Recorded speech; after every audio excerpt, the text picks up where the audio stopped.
We're just waiting for the Europa League draw, but we do now know the Champions League draw, and this is what it threw up. We have Arsenal and Manchester City on the same side. We know it's not going to be an all-English final, but we do know that the winner of Arsenal Bayern Munich and the winners of Real Madrid against Manchester City will come up against each other. We've got Atletico Madrid, Borussia Dortmund, Paris Saint-Germain, Barcelona. Goodness me.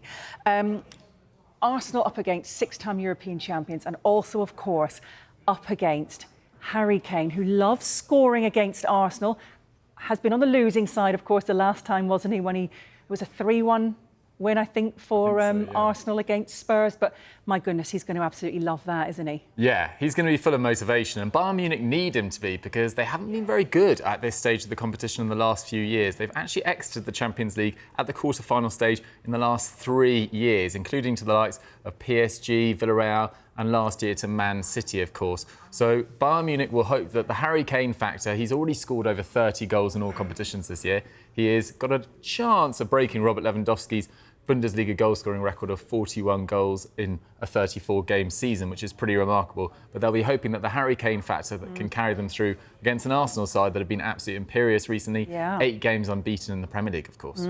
So that is Harry Kane with a reunion with an English side, and it's Pep Guardiola reunited with Real Madrid yet again. You wonder kind of how he's going to be feeling about taking on. Yes, they're one of the most experienced clubs in Europe, of course. They've won it more times than anyone before. But we saw what happened to them with Manchester City coming completely undone. Yeah, absolutely. This time in the semi-finals last year, lost 5-1 on aggregate to Man City. Man City were absolutely incredible in that second leg. One of the best Champions League performances I can remember in recent years. Real Madrid will think they've got a decent chance of progressing, but at the same time, it's a transitional year for them. They lost Karim Benzema in the summer. They didn't bring in Mbappe. Joselu's their main out-and-out striker. Eder Militao and Courtois have missed the entirety of this season with injury. So for them to have only lost 2 games in all competitions this year is pretty impressive. Having said that, I didn't think they were great against RB Leipzig in the second leg of their last 16 tie. So Man City, I still have as the favourites in that one.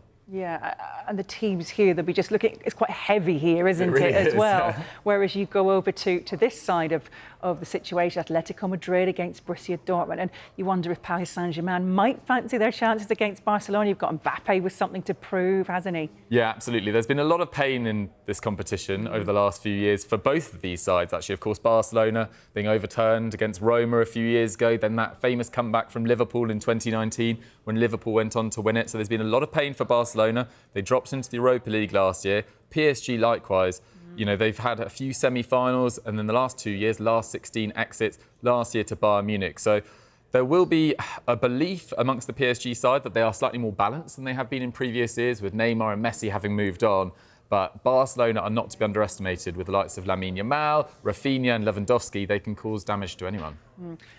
Who are your favourites before the draw, and how has that changed for you now? Well, my favourites before the draw were definitely Man City in terms of all the stats: goals, goals conceded, possession, pass accuracy, shots conceded per game. They're top of every metric. They've been absolutely incredible so far in the Champions League, much better than I think they've been in the Premier League so far. But this Real Madrid factor does slightly sway me, maybe a little bit. I'm still going to go with Man City, but Real Madrid was probably the worst draw they could have possibly got. Yeah. So I'm going with Man City as favourites, and then it will be one of those whoever comes through on that side as well. I think Arsenal have a decent chance if they make it through against Bayern Munich. Who needs it most of these sides? It's an interesting question, isn't it? Because Man City obviously won the treble last year. Real Madrid have won it so many times. Bayern Munich have won it so many times. Arsenal's recent history in the Champions League, not too pretty. But Arsenal will probably think that they want to maybe dominate the Premier League before dominating the Champions League. They're obviously on this journey. It's still a very young team. Arsenal need it a lot. I think Atletico Madrid have had a lot of pain in this competition as well. Lost in the final in 2014, lost in the final in 2016. But they do have a good record against Real Madrid this season. They've beaten them twice. The only 2 losses that Real Madrid have had in all competitions as well. So they are not to be underestimated. And you saw in that second leg against Inter Milan that there's an amazing connection between the ground, the Civitas Metropolitano, Simeone, their manager, and their players. So do not underestimate Atletico Madrid as well. Just want to ask as well, actually, we've kept countries apart. There's no 2 Bundesliga sides. There's no 2 Premier League sides up against each other. La Liga, obviously a severe lack in Italian sides here this season. But that, I guess, makes it for really great matchups, doesn't it, in terms of the unknown against the unknown in Yeah, Europe. absolutely. And a different clash of styles as well. Borussia Dortmund, not known for defensive play, much more of a counter-attacking vertical style against Atletico Madrid, who have slightly changed style in recent years. PSG and Barcelona, the two clubs that have been most attached to attracting stars in the last few years. Barcelona have obviously had immense financial issues, slightly different side now with a lot of young players coming through. PSG are becoming more and more French in the squad makeup as well. So there are a lot of interesting dynamics going on. Yeah.